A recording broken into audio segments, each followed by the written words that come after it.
Muy bien, pues estamos confiando en el Señor y sobre todo después de este tiempo difícil que aún se prolonga, aún se está prolongando, pero se está relajando gracias al Señor, gracias a la ciencia.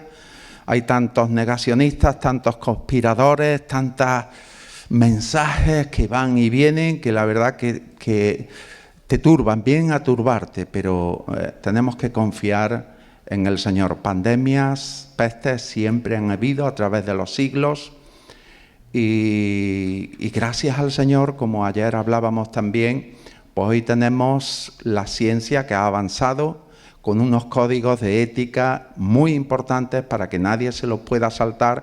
Luego estarán esos intereses ocultos que siempre existen, sobre todo políticos y económicos, pero nosotros estamos confiando en el Señor, que sus pensamientos son de bien. Y antiguamente, pues cuando leemos en esos libros donde venía una pandemia, venía una peste y arrasaba ciudades enteras, y podemos leer en Europa lo que ocurrió, pues damos gracias al Señor, porque mucha gente se está salvando gracias a la medicina, gracias a la ciencia, gracias a las vacunas.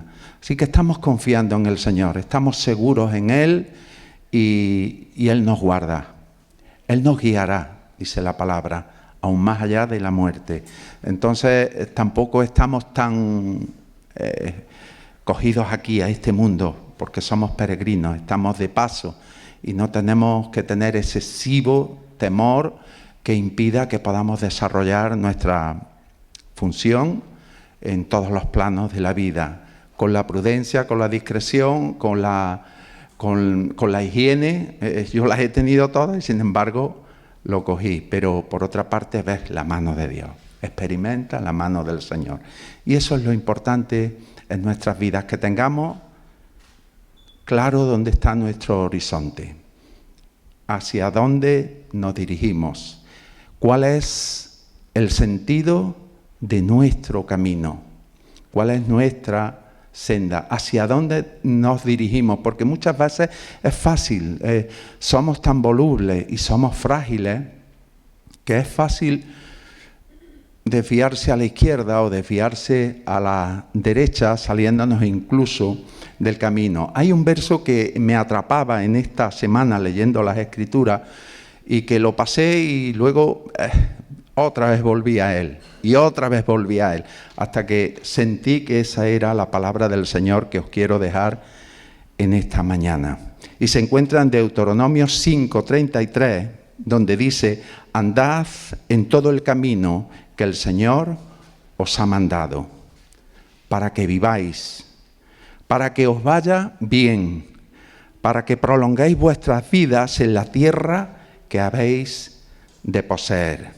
Andad el camino, perseverad en él, seguid, dice otra versión, en todo este camino que el Señor os ha trazado. Y es importante que a través de la vida cristiana, en este andar, que en estas muchas veces subidas y bajadas, tenemos que orientarnos exactamente pensando lo que somos peregrinos, que estamos de paso y que nuestro camino es hacia la eternidad, hacia la meta, hacia el supremo llamamiento en el Señor. Y este versículo es pertinente en este día para que si en alguna manera estamos desenfocados, estamos confundidos, podamos estar un poco desorientados, coger y volver al camino que el Señor ha trazado, al plan que Dios tiene para tu vida, a la guía del Espíritu Santo, porque es fácil, en ese aspecto tenemos que volver a la senda, volver al camino del Señor y decir: por aquí voy, de aquí no me salgo ni a un lado ni a otro. Y en este aspecto la Biblia usa con frecuencia la palabra camino, lo vemos a través de toda la Escritura, tanto en el Antiguo Testamento como en el Nuevo, para describir lo que es la vida del ser humano. Alrededor de unas 550 veces aparece en la concordancia. Y estas referencias incluyen y hacen alusión al buen camino, al camino trazado por Dios, al camino que se tuerce, al camino malo que lleva a la perdición y a las personas que se apartan del camino. En el Nuevo Testamento incluso se nos presenta a Cristo como el camino. Juan 14:6, cuando dice: yo soy el camino, la verdad y la vida, y nadie viene al Padre si no es por mí. Dándonos a entender que la vía para llegar al Padre es por medio del Hijo, no hay otro camino. Él es el único camino, Jesucristo. Y para los propósitos de lo que es, yo diría que una reflexión, para que la consideremos, para que la meditemos delante del Señor. Pues la analogía del camino nos va a ser útil en esta mañana para meditar un poquito acerca del peregrinaje espiritual que estamos llevando a cabo, que estamos realizando. Yo no digo que sea malo, no estoy aquí para juzgar, pero es bueno que nos pongamos delante del Señor, que le digamos al Señor: Señor, examina mi corazón y pruébame y ve si hay en mí camino que no es agradable a ti. Y esto es importante porque es una manera de darle al Señor el control, de darle al Señor la soberanía, de reflexionar y tener la capacidad de decir: Señor, me puedo estar equivocando en relación a la vida cristiana. Puede ser que esté viviendo una religión llena de preceptos, conceptos que son buenos, que vienen bien, que me benefician, pero carente de compromiso para andar ese camino. Y quizás esta reflexión nos puede ayudar en un momento determinado a saber en qué punto del camino estamos y si también podemos, por ese examen, por esa reflexión, reconducir nuestra vida, ponernos en el centro de lo que es la voluntad del Señor. Salirnos quizás de esas veredas que nos han ido desviando del eje central, de la autovía, de la autopista central por la cual que el Señor quiere, para volver a ese camino, a esa senda, a esa vía. Y eso es importante. Y yo estaba pensando que en lugar de pensar en varios caminos, quizás sería útil pensar en un solo camino, porque la clave no consiste en definir la senda en la cual estamos, sino en qué sentido. Y esto es muy importante, porque los matices son muy importantes en la vida cristiana, para darle el sentido, el peso eterno que tiene y el resultado espiritual que queremos, que deseamos conseguir, ¿no? Y yo pienso que consiste en definir no en qué camino estamos, sino, como estaba diciendo, en qué senda o en qué sentido nos estamos moviendo. En el camino pueden existir dos sentidos y no es posible moverse en otra dirección, porque en una calle solamente nos permite caminar en dos sentidos: o vas en uno o vas en otro. Podemos entonces imaginarnos por un momento, si hacemos un ejercicio de imaginación, a toda la humanidad ubicada en algún punto de este camino. ¿Recordáis la palabra del Señor que nos habla de un camino ancho que nos lleva a la perdición? Pero también nos habla de un camino angosto, estrecho, que se va angostando, pero dice la palabra de Dios que nos lleva a la vida eterna. Entonces es bueno sopesar todas estas verdades, porque vamos caminando en la vida como creyentes y damos muchas cosas por sabidas y por hechas. Y es importante revisar y estar continuamente revisando lo que es nuestra salvación con temor y temblor. Esto es importante. Esto no es un juego. Esto no es ahora sí, mañana no.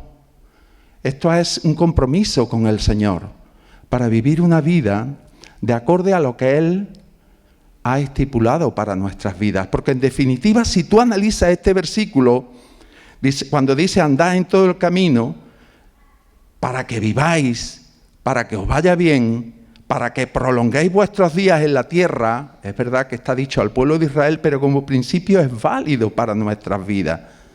Porque en definitiva los pensamientos de Dios son buenos. Aquí nos está dando una promesa, una verdad, pero es para nuestro bien. Por eso es importante sopesar todo esto, porque dependiendo de la dirección en la que nos movemos, como estaba diciendo, el camino tiene dos sentidos. Y delante de nosotros, ahora sí, podemos decir que hay dos destinos. El primero tenemos que tenerlo muy claro. El primero tenemos que tener muy claro, y es Jesucristo. ¿Recordáis aquellos que habéis leído el libro del progreso del peregrino? El peregrino, cuando Cristiano sale de la ciudad de destrucción. ¿Recordáis y lo deja atrás y empieza a caminar hacia la ciudad celestial.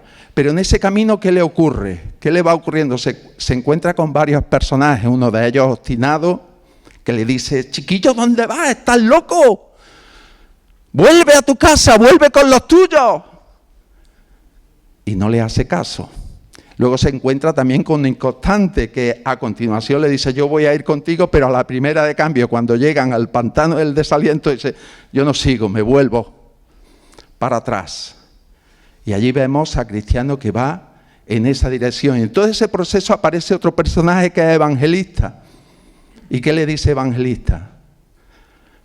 Sigue la senda, sigue el camino, no te desvíes ni a izquierda ni a derecha. Pon tus ojos en la ciudad celestial. Pon tus ojos en Jesucristo.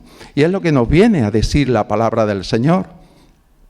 Porque la senda del justo, el camino del justo es como la luz de la aurora. Dice que va en aumento hasta que el día es perfecto. Y él fija sus ojos y sigue el camino. Allí se encuentra luego con la ciudad de las vanidades, luego con los leones. Un peregrinaje, ¿verdad? Un camino.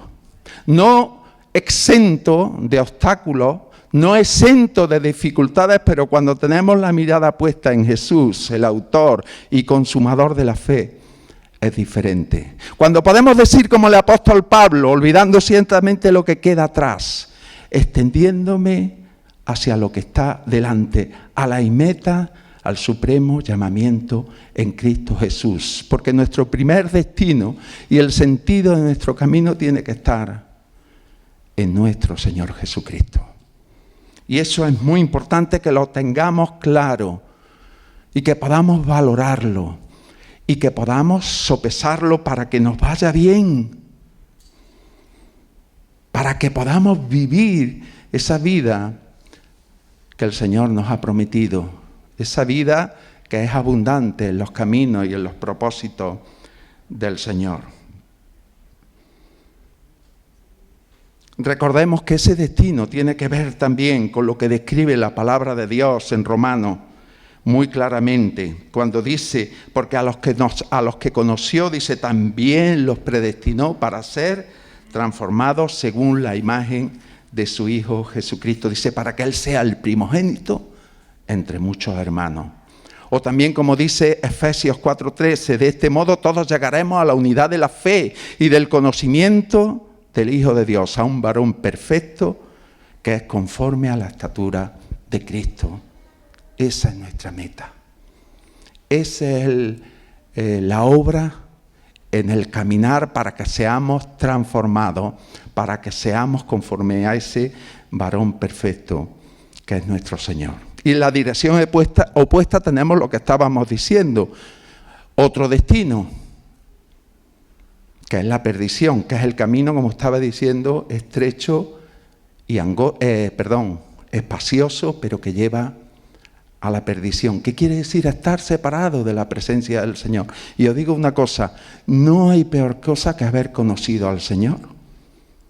No hay peor cosa que haberle conocido, haber gustado su benignidad, haber vivido bajo la sombra de sus alas que salirte de ellas. No hay cosa. Es preferible no haberle conocido, porque una vez que verdaderamente le ha gustado y te sales de los caminos del Señor, hay aquí como un ray, como un continuo que es como estar en ni estoy ni dejo de estar. Y eso no es bueno, porque nos lleva en el sentido contrario y es alejarnos de lo que es la presencia del Señor. Por eso dice también en otro lugar que hay camino que al hombre le parece derecho, pero su fin es camino de muerte, que lo que viene a decir es separados de la presencia del Señor, separados de su gracia, separados de su bondad. Y eso, aquellos que lo hemos probado, la verdad que se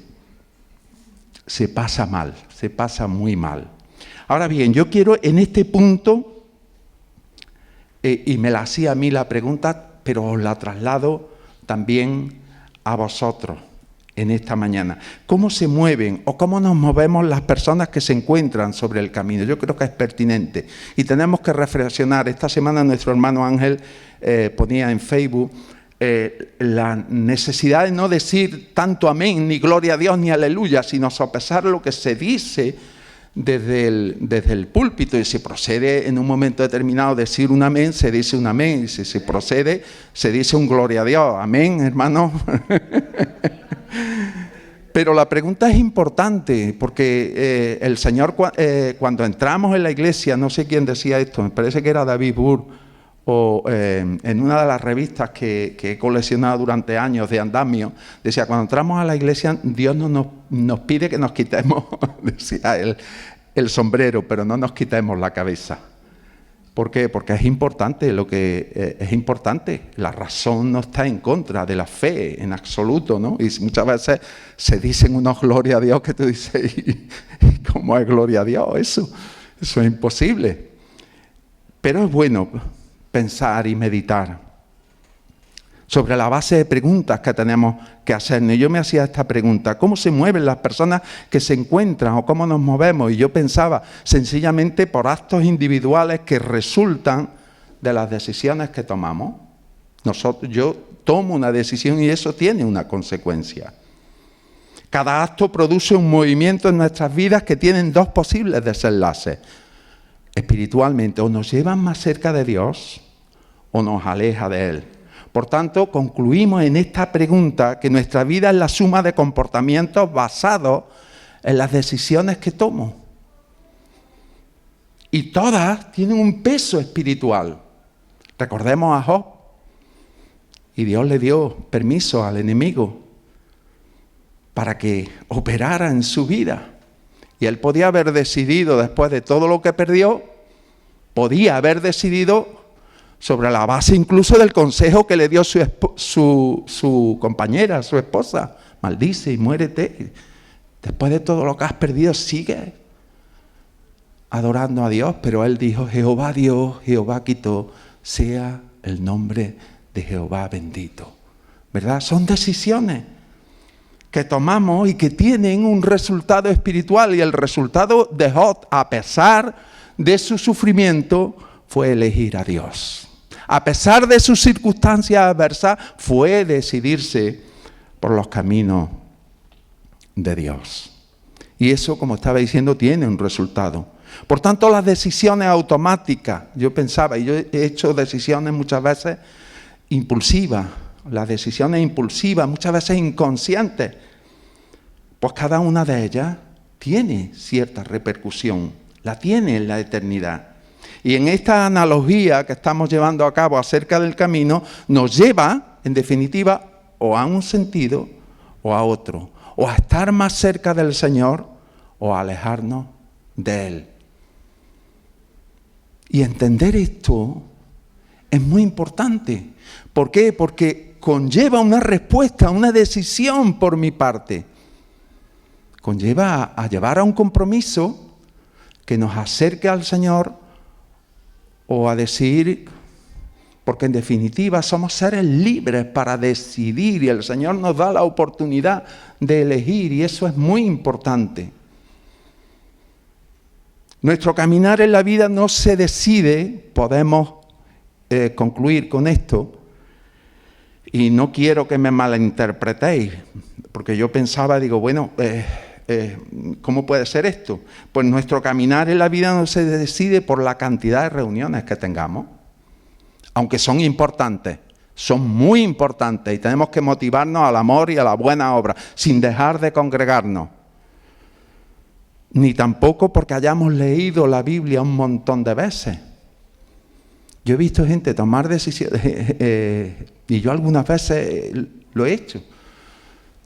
Y la Biblia es una fuente de sabiduría y de consejo, pero decisiones que, digo, Dios mío, con tanta luz que se supone que tenemos, ¿cómo se puede tomar esa decisión? ¿O cómo se puede hablar de esa manera? Y de ir tantas veces y estar tantos años en la iglesia y decir encima que he leído la Biblia un montón de veces. Por tanto, no es eso.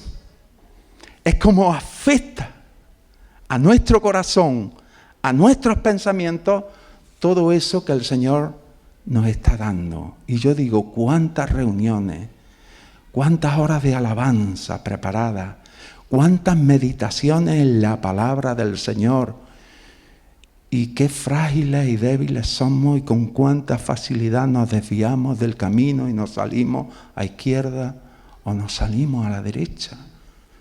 Y es que te das cuenta que si esa palabra no transforma nuestra mente y nuestro corazón, es como decía el apóstol Pablo, como metal que resuena y címbalo que retiñe. No ha producido nada más que un caparazón de religiosidad, pero que no ha llegado a transformar nuestro corazón. Y es importante, eso es muy importante. Y ayer me decía María, hablando de este tema, digo, María, ¿qué te parece? Dice, pues que si no se transforma el corazón, si no se renueva la mente, pues tú puedes saber muchos versículos de la Biblia, puedes tener mucho conocimiento, puedes llevar 20 años en la iglesia y ahora llega un chico joven y es quebrantado por el poder de Dios, joven o mayor o como sea. Y dice, ahí hay vida espiritual, ahí hay conocimiento de Dios. Y es así, porque no depende de las decisiones que tomamos y de que esas decisiones estén alienadas con la voluntad de Dios, como consecuencia de que nuestro corazón ha sido quebrantado delante del Señor.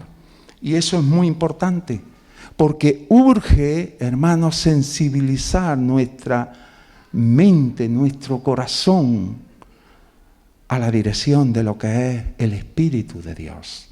Urge en estos tiempos, urge ponernos delante del Señor y saber cuál es esa buena voluntad agradable y perfecta, que como decía al principio, andad en todo el camino, porque lo que el Señor quiere es que vivas, es que te vaya bien, es que prolongues tus días en la tierra que Él te ha dado. Y esa tierra tiene que ver, cuando decimos Señor, sana nuestra tierra, tiene que ver con mi vida, tiene que ver con mis hijos, tiene que ver con mis nietos, tiene que ver con mi generación, con mi tiempo, con mi nación.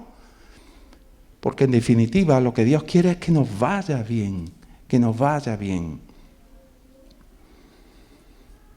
Y es importante que esas decisiones estén alienadas conforme a la voluntad del Señor. El Señor Jesucristo le decía muchas veces a sus discípulos, ¿por qué me llamáis Señor, Señor? Y no hacéis lo que yo os digo. Por tanto, es bueno tomar decisiones, pensarlas, meditarlas como resultado de esa transformación. ¿Por qué? Porque estaremos viendo las cosas desde el corazón de Dios. Estaremos viendo lo que dice el apóstol Pablo, vosotros tenéis la mente de Cristo. A eso se refiere Pablo.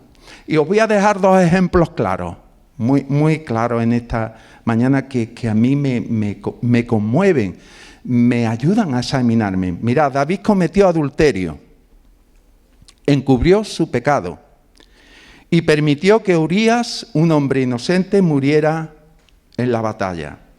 Cuando el Señor dice que fue un hombre conforme al corazón de Dios, no está pensando en estos hechos puntuales que él cometió y que fueron graves, sino en la suma de toda una vida de decisiones que tomó David que le acercaban a Dios. Porque si una cosa tenía David era que conocía a Dios, y eso es muy importante. Sin embargo, Saúl, mirad, él estaba considerando 1 Samuel 10 en esta semana. Fijaros si Saúl recibió de parte del Señor. Fue ungido como rey, una de las cosas más importantes dentro del pueblo de Israel, juntamente con el profeta y el sacerdote. Era lo más importante dentro del pueblo. Fue ungido como rey por el profeta, ¿recordáis? Samuel. Profetizó en compañía de los profetas. Profetizó. Saúl profetizando.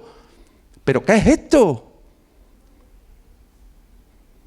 ¿Vino el Espíritu de Dios sobre él? Pues sí, vino el Espíritu de Dios sobre él. Dios se volcó en Saúl. Dios le dio a Saúl todos los instrumentos y recursos para que Saúl fuera un buen rey. Dice la palabra de Dios que fue mudado en otro hombre. Comenzó bien. Saúl comenzó muy bien. Y además le dijo el profeta, le dijo, cuando todas estas cosas, todas estas señales sucedan, haz lo que te venga en la mano, porque Dios está contigo. No se le puede dar más a una persona. Ojalá el Señor nos pudiera regalar todos esos dones para servirle y ministrarle. Sin embargo, ¿qué fue lo que hizo Saúl? Comparemos con David. Vayamos comparando con David. Todo lo contrario. Desobedeció. Su orgullo le impidió arrepentirse. Fue vanidoso y vanaglorioso porque levantó un monolito, porque él había vencido a los amalecitas, levantó un monolito para él darse gloria y darse honra. Y sus decisiones en definitiva fueron nefastas porque fueron todo lo contrario a la voluntad de Dios. De hecho, Dios llamó al profeta y le dijo, me pesa haber puesto por rey a Saúl. Me pesa. Porque se ha vuelto de en pos de mí y no ha cumplido con mis palabras, no ha hecho mi voluntad. Cuando Dios dice me pesa, eso es fuerte, muy fuerte. Porque teniendo todo lo que tenía para tener el éxito a fin de darle la gloria al Señor delante de todo el pueblo, desobedeció en todos los contextos. No podía seguir adelante. La diferencia es clara. Pongo aquí, David era un hombre quebrantado. Esa es la diferencia. Y dentro del pueblo de Dios se necesitan mujeres y hombres en este sentido, quebrantado.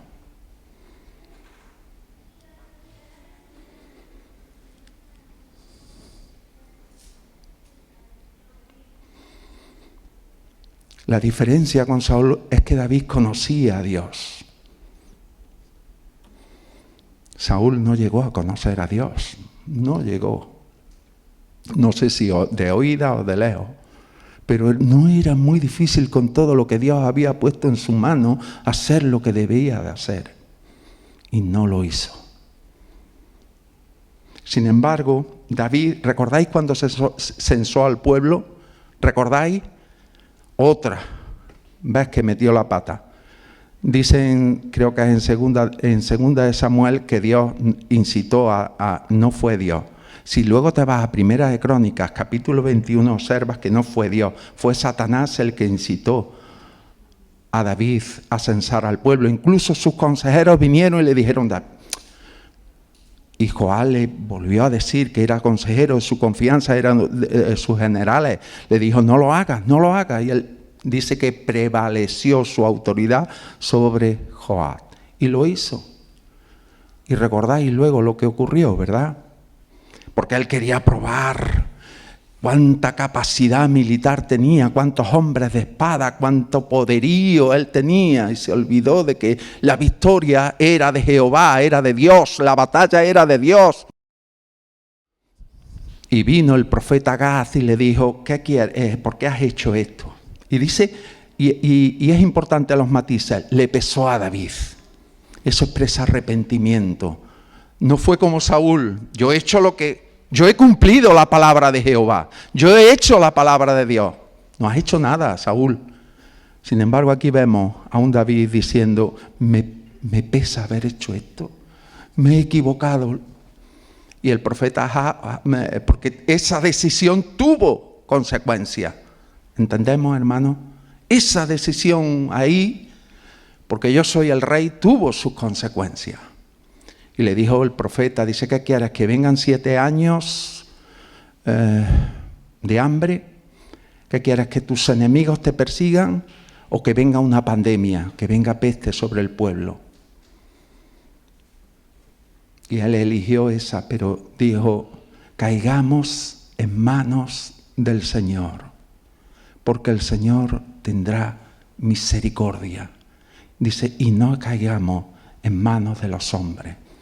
nos damos cuenta, David conocía al Señor y sabía que cuando se equivocaba había que volver a la senda, había que volver al camino. Amén, hermanos. No sé cuánto tiempo llevo, no quiero pasarme ni un minuto más para que pueda quedar clara toda esta realidad. La diferencia es clara.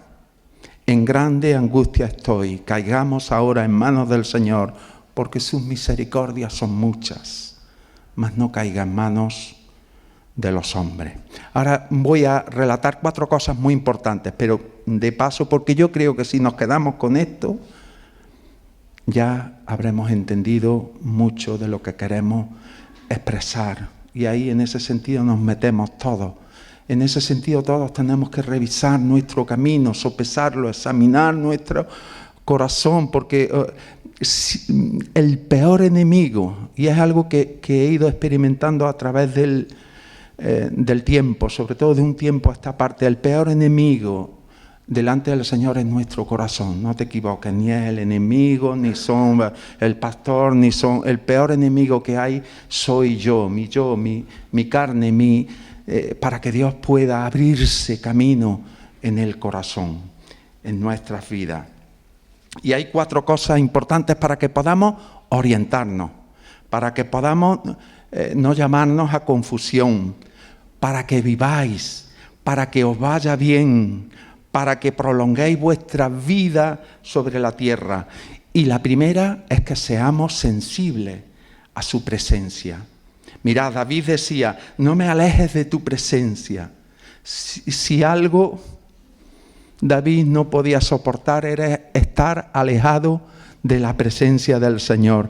No quites de mí tu Santo Espíritu. Es decir, David se sentía huérfano cuando la presencia del Señor no le acompañaba, no le guiaba, sentía que estaba fuera de contexto, sentía que estaba fuera del camino. Él sentía que sus decisiones no estaban alienadas con lo que era la voluntad del Señor. No me alejes de tu presencia. Y esto cuando lo lees y has experimentado algo, entiendes lo importante que es la presencia del Señor en la vida del creyente, en nuestra vida, en tu vida, en nuestro salir y en nuestro entrar, en nuestro trabajo, en nuestra relación con nuestra esposa, de tal manera que en un momento determinado tú sientes que has ofendido y lo que para otros es normal, y hay una risa, tú sientes que has ofendido al Señor y que has ofendido, en este caso a tu esposa, porque haya habido una palabra que tú dices, y tú dices, ¿por qué? Es que ya somos tiquismiquis. No, es porque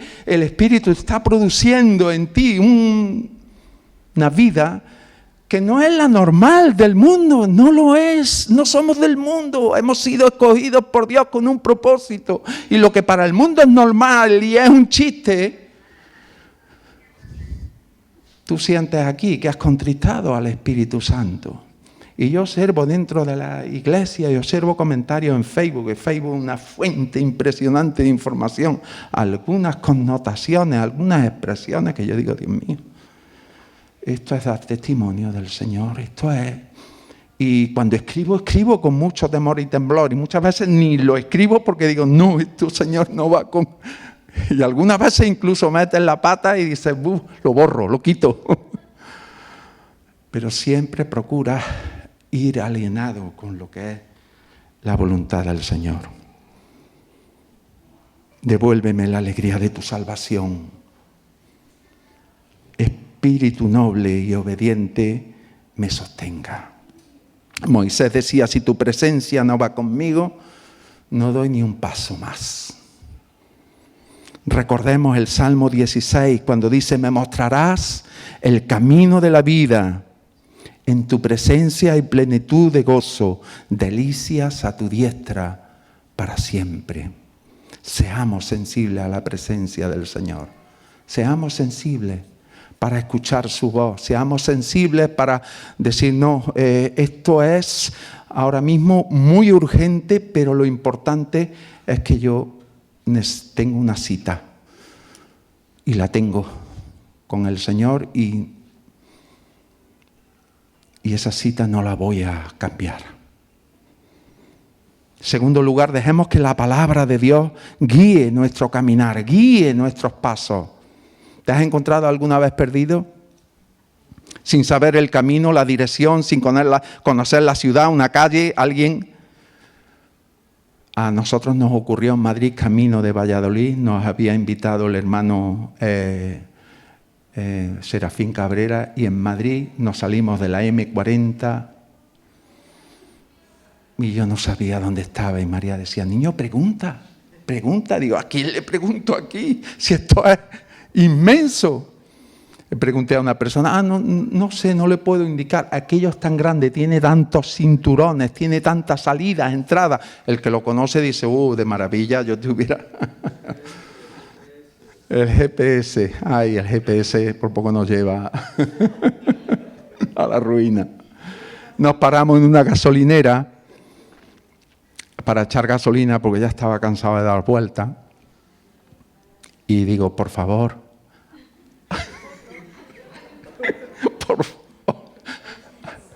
auxilio, ¿alguien nos puede ayudar? ¿Dónde está el camino para Valladolid?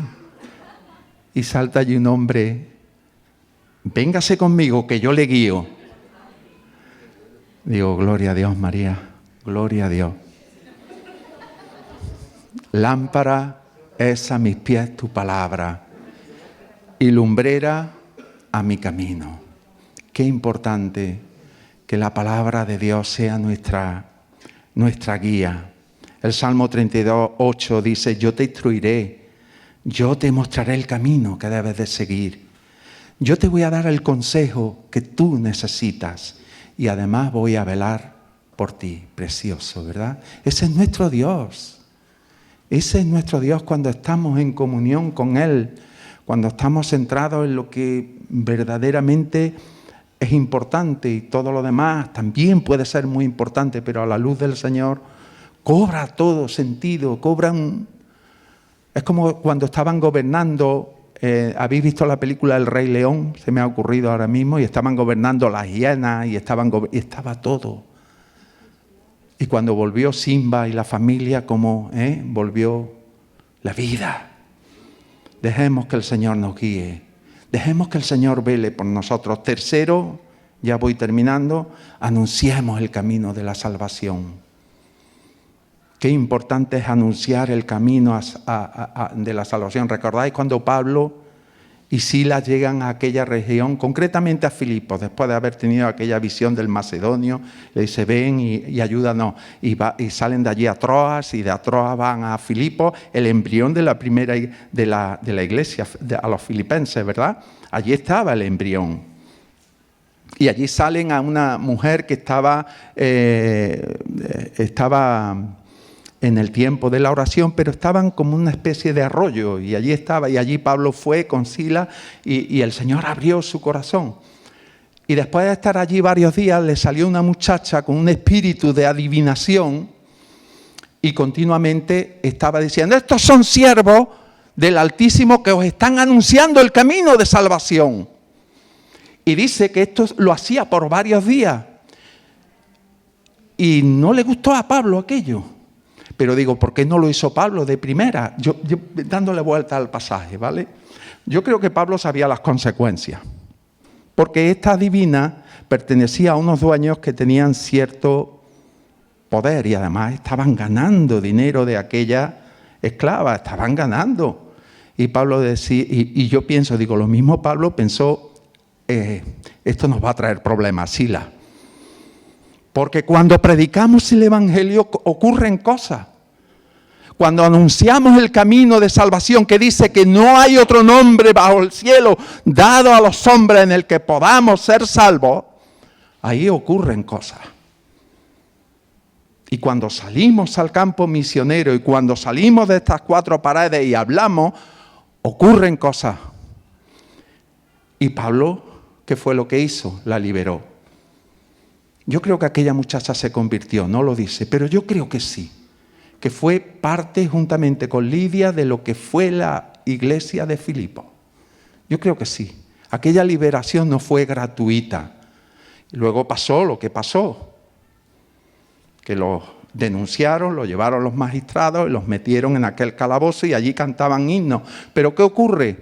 Que cuando predicamos y anunciamos el camino de salvación van a ocurrir cosas, claro, y algunas desagradables, pero se va a ver la gloria de Dios, porque allí vemos el carcelero con toda su familia. Pero pensaba más, dándole vuelta a la olla. Cuando anunciamos el camino de salvación, estamos entrando en una guerra espiritual, queridos. Entramos en una esfera espiritual. Pero sabéis que como discípulos del Señor, esto no le gusta a las tinieblas. Esto no le gusta al diablo. Y si lo hacemos es porque el diablo percibe que hay autoridad espiritual. Y eso es importante. Porque si nuestro mensaje no está afectando, el enemigo dice que bien. Pero cuando entramos en terreno hostil, un término militar, es un término militar en el sentido de que estamos invadiendo una zona que no nos pertenece, entre comillas, se llama en el argot militar terreno hostil. Ahí las cosas cambian y nos ponemos en la diana del enemigo, pero no tengas temor, porque si el Señor nos ha enviado, nos ha dicho id y predicad, también nos dice toda autoridad me es dada en el cielo y en la tierra, por tanto, id.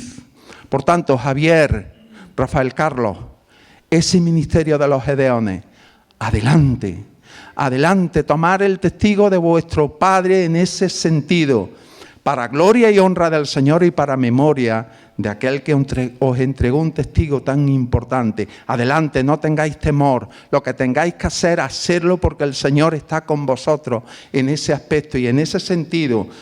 Hablé con los hermanos del Consejo Pastoral, con David, con Ángel, con Elena, y dijeron, adelante, ¿cómo? Adelante, estamos aquí para respaldarlos. Así que sepáis que tenéis el respaldo de la Iglesia en ese aspecto. Y yo, cuando alguna gente me decía, ¿sabes si Rafael Carlos y van a seguir digo, no tengo duda,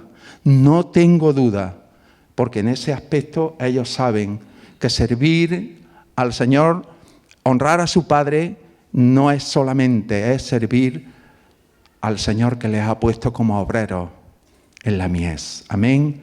Pues eso es importante, anunciar el camino de salvación, porque esto los demonios lo van a reconocer. Y yo añadía, y les atormenta. Y no es que yo me congratule no, pero es señal de que estamos afectando al enemigo, de que estamos viviendo una guerra espiritual y de que cosas van a ocurrir para la gloria del Señor. El cuarto es el camino de la oración. Y leía en esta semana, ya llevaba leyendo acerca de ella, Santa Teresa de Jesús decía que el camino de la oración es un camino de amistad con Dios. Vas cogiendo otros pensamientos, aunque sean de la orbe diferente a la evangélica, y dices tú, pero si es que esta persona era evangélica, tanto por lo que sufrió como por lo que padeció hasta la edad de 20 años, y luego como tuvo que huir, luego como la Inquisición, y luego a la edad de 40 años como empezó a dar fruto, y cómo empezó a expresar a través de verdades, meditaciones, libros, lo que era la consagración. Y una de las cosas que ella dice, que el camino de la oración, y lo dice así textualmente, es un camino de amistad con Dios. Dice, porque estamos tratando con alguien que sabemos que nos ama. Figuraros, en aquella época, en aquel tiempo, sin embargo, sentía que ella era receptora del amor de Dios, a pesar del pensamiento de lo que era la Iglesia Católica, donde Dios castigaba. Y sin embargo, ella tenía esa relación de amistad con el Señor. Ella decía, no es algo mecánico, no es algo mental, es un camino de transformación, porque cambia nuestro modo de vivir, nuestra forma de ser, nuestros valores, y nos cambia la vida. Por eso ella podía decir, nada te espante, todo pasa, Dios no se muda, la paciencia todo lo alcanza. Quien a Dios tiene, nada le falta, solo Dios basta. Amén, hermano, es precioso esto, ¿verdad que es precioso? Es un camino, y termino con esto, de santidad, cuidado. Cuidado, es un camino de gozo, de alegría. Pero dice Isaías 35:8, y habrá allí calzada y camino, y será llamado camino de santidad. No nos equivoquemos, aquí el Señor no transige. Aquí el Señor no... ¿Sabéis por qué? Porque Él es santo. Y si queremos andar en la esfera, no hay atajos, no hay otra alternativa. Señor, déjame que viva mi vida, pero es un camino y es una calzada de santidad. Y será llamada camino de santidad. El apóstol Pedro luego añade y dice: sed santos en toda vuestra manera de vivir, en todo vuestro peregrinaje, en todo vuestro caminar. Y aquí no hay otro camino. No podemos estar mirando internet de reojo y mirando a la Biblia de reojo. No se puede, porque sin santidad nadie verá al Señor. Podrá ver muchas cosas, pero al Señor no, en esa esfera no. Por tanto, concluyo, hermano, ¿en qué dirección y en qué sentido estamos llevando nuestras vidas? Tu familia, tu trabajo, ¿está bajo la perspectiva, bajo la óptica del Señor, bajo sus pensamientos? Porque es muy importante. Estas cosas son muy importantes, hermano. Yo las sé, eso lo sé. Pero yo te digo, hermano, como persona, soy frágil, muy frágil, y en ese aspecto tengo que guardarme, y pienso que tú no eres lo mismo, porque en ese aspecto de la santidad, de las verdades de Dios, no hay nietos, no hay amigotes. Dios no se muda, no tiene sombra ni mudanza de variación. Él es el mismo ayer, hoy y por los siglos, y en ese sentido no hay amiguismos con Dios. Camino y calzada de santidad. El peregrino, después de pasar por la ciudad de las vanidades, después de llegar ante aquellos leones que rugían, alguien le decía: aquí, ven, aquí es la ciudad celestial. Y allí entró Cristiano, porque su mirada en todo el trayecto, a pesar de que perdió amigos en el camino, ¿recordáis cómo perdió a Fiel? Pero se mantuvo, él hizo honor, su amigo hizo honor a la fidelidad a Dios, y en la ciudad de las vanidades sufrió martirio, pero lo hizo pensando y con su mirada puesta. Y cuando él entra a la ciudad celestial, se encuentra allí con Fiel. ¡Ah, qué alegría, qué gozo!, ¿verdad? Porque ese es nuestro destino. Por tanto, orientemos nuestra brújula en esta mañana. Si la tienes orientada, amén, hermano. Si no la tienes, ponla y oriéntala en el Señor. Y el Señor te va a decir: mira a Jesús, el autor y consumador de la fe. Inclinamos nuestra cabeza.